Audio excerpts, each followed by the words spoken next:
जी आज हमारे साथ हैं जाने माने सिंगर जिनके बहुत सारे गाने आपने सुन रखे हैं। नाम है ओशो जैन और हाल ही में इनका गाना आया है हम जब दूर हो जाएंगे। तो इसी गाने के बारे में हम इनसे बातचीत करने वाले हैं, लेकिन सबसे पहले स्वागत है सर आपका बॉलीवुड स्पाई में। Thank you so much, Aditi. Thank you for having me here. I'm so glad to be here. तो सबसे पहला सवाल मेरा आपसे यही रहेगा कि गाना रिलीज हो चुका है, कैसा फीडबैक देखने को मिल रहा है फैंस की तरफ से, आपके अपनों की तरफ से? बहुत ही अच्छा फीडबैक है एक्चुअली। अगर आप यूट्यूब पे कमेंट्स देखेंगे तो बहुत ही इंटरेस्टिंग कमेंट्स हैं, बहुत ही स्टोरीज लिख रहे हैं लोग, अपनी अपनी बातें बता रहे हैं।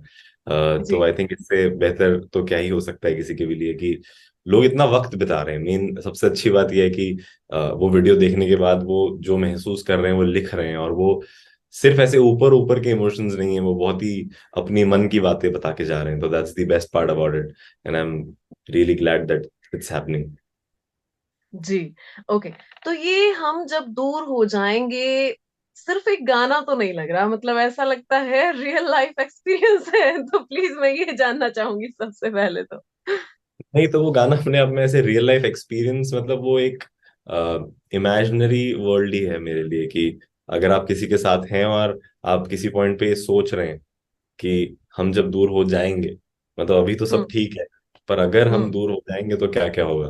तो हम्म। मैंने वो सोच के लिखा था गाना कि अ, हम कभी कभी बहुत ही किसी भी इमोशन, किसी भी फ्रेंडशिप में या किसी के साथ आप प्यार करते हैं किसी को, उस सिचुएशन में अगर आप इन्वॉल्व हैं तो आप सोचते हैं जी। कि यार ये कभी नहीं हुआ तो, ये इंसान कभी नहीं हुआ तो क्या होगा। तो मेरा वो थॉट था गाने के पीछे। ओके, लेकिन लोगों ने इसको अपने अपने तरीके से कनेक्ट किया है अपने साथ, क्योंकि दिल बहुत ज्यादा टूटे हैं। ओके। तो इस गाने को लिखा भी आपने, इस गाने को कंपोज भी किया एंड देन गाया भी। तो कितना वक्त लगा ये प्यारा सा गाना बनाने में, और ये जो प्रोसेस रहा इसका कितना एंजॉय किया? बहुत ज्यादा एंजॉय किया एक्चुअली। मेरा मोस्टली हर गाना जो मैं रिलीज करता हूँ मैं खुद ही लिखता हूँ। तो वो अ, मतलब कभी भी ड्यूरेशन तो मुझे ऐसे ख्याल में नहीं रहता है कि कितने कितने वक्त में बनाया है, क्या हुआ। पर वो ऐसा होता है कि जिस वक्त मैं वो गाना लिखता हूँ उसी वक्त मैं उस पे उसका रिकॉर्डिंग, उसका प्रोडक्शन, वो सब चीजें भी शुरू कर देता हूँ। तो कहीं ना कहीं मैं उस इमोशन में, जब तक मैं 1 महीने 2 महीने जितना भी वक्त रहता हूँ, उस पूरे इमोशन में ही कोशिश करता हूँ कि I go into the studio, I record it, I do everything around it in that particular time span. तो जी। बहुत ही इंटरेस्टिंग था, बहुत ही अच्छा रहा। बहुत ही, आई थिंक जैसा मैं चाहता था गाना सुनाई दे, एग्जैक्टली वैसा सुनाई दे रहा है। तो that's the best part about it. जी। ओके।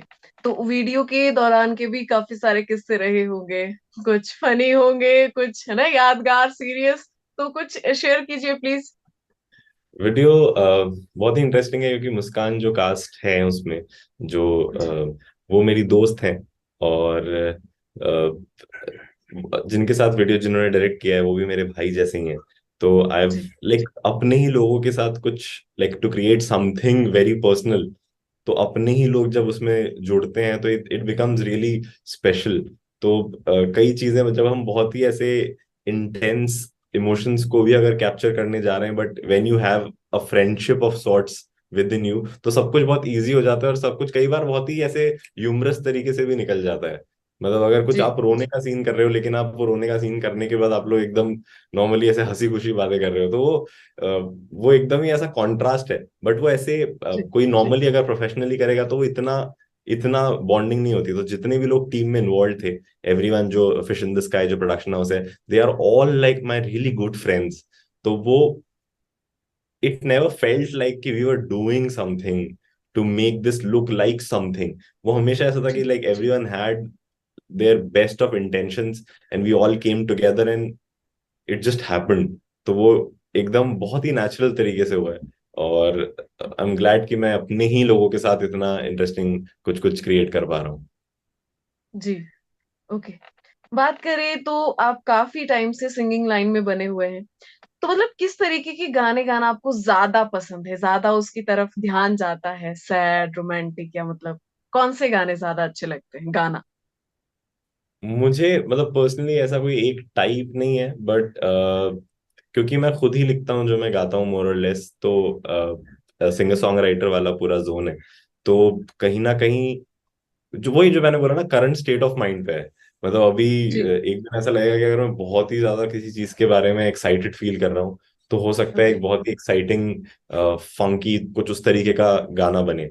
और जी। उस वक्त मैं उसको एकदम बस मैं चाहता हूँ कि उस वक्त अगर मैं वो फील कर पा रहा हूँ, तो आई थिंक मैं 100% उस पर जस्टिस दूंगा in terms of like singing that particular song. जी। तो इसलिए कोई ऐसा टाइप नहीं है, पर मुझे ये है कि मैं like I am creating a playlist for my life, so that's the whole point. तो वो आप हर इमोशन फील करेंगे उसमें, आप कुछ बहुत ही सिली सा भी फील करेंगे, कुछ बहुत सैड और इंटेंस भी फील करेंगे, जो हम सब करते हैं। तो आई थिंक वो जी। सबका बैलेंस होना चाहिए। तो I am just trying to create that balance out of it. Okay, singing line में आपकी इंस्पिरेशन कौन रही है? कौन है जो आपको इंस्पायर करता रहा है आगे बढ़ने के लिए? इंस्पिरेशन अगर आप ऐसे सिंगर्स के बारे में पूछेंगे, तो मैं जिस तरीके का म्यूजिक मैं बहुत ही ज्यादा इंडियन क्लासिकल म्यूजिक सुनता हूँ। उसके साथ साथ ओके। अगर हम थोड़ा पहले जाएं, तो मैं I listen to Hemant Kumar sahab a lot, Jagjit Singh साहब अलॉट। तो जी। अ, वो सारे लोग हैं जो कहीं ना कहीं इंस्पायर करते हैं कि उन्होंने जिस तरीके से अप्रोच किया है म्यूजिक को, वो बहुत ही हार्टफेल्ट है, वो बहुत ही मतलब अंदर तक आपको फील होता है, वैसे ऊपर ऊपर वाला म्यूजिक नहीं है। तो मेरा हमेशा जी। यही पर्पस है कि वो उनसे इस चीज को लेके स्पेशली इंस्पायर होना, कि वो म्यूजिक सिर्फ ऐसे सतह पे नहीं रहे, मतलब वो कहीं अंदर भी आपको कुछ आपको अंदर हिलाए, वो अंदर शेक करे आपको। जी। तो जी। That's the whole point I think, इसलिए मैं उन लोगों से बहुत इंस्पायर्ड हूँ। ओके।